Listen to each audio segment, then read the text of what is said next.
నేనే నిన్ను నడిపిస్తా, నేనే మిమ్మల్ని నడిపిస్తా. ఆ వాగ్దానం ఎంత గొప్పదండి. మనం నడవటం చేతగాక బోర్లపడటం కంటే నడిపించేవాడి చేతిలో చేయి పెడితే బాగుంటుందిగా. కొన్నిసార్లు ఏదైనా మనం పట్టింది సాధించాలని మొండి ప్రార్థన చేస్తాం. పొరపాటు చేయకండి. ప్రభువా నన్ను నడిపించవా అంటే అది నీకు అవసరం కాదు అనుకుంటే నిన్ను అరణ్య మార్గంలో నడిపిస్తాడు.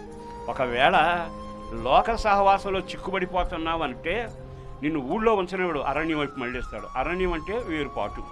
ఆ స్నేహితులతో, ఆ గత వ్యక్తులతో నీకు కత్తిరించినట్టుగా నీ సహవాసం తెగిపోద్ది. ఆ తర్వాత అరే వీళ్ళిద్దరూ బాగా సహవాసంలో ఉండేవాళ్ళు, ఏమైంది ఇప్పుడు?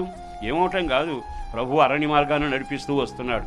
ఈ శుభవేళ ఓ సేవకుడిగా నేను మీకు చెప్పగలిగిన మాట, మన వ్యక్తిగత జీవితంలో ఆయన నడిపిస్తే నీకు విశ్రాంతి కలుగునగాక, ఆయన నడిపిస్తే నెమ్మది కలుగునగాక, ఆయన నడిపిస్తే నీ గిన్నె నిండి పొంగి పొరునగాక, ఆయన నడిపిస్తే నీకు చెమట పట్టకుండా నేనే నిన్ను పోషించదను. దేవునికే మహిమ కలుగు.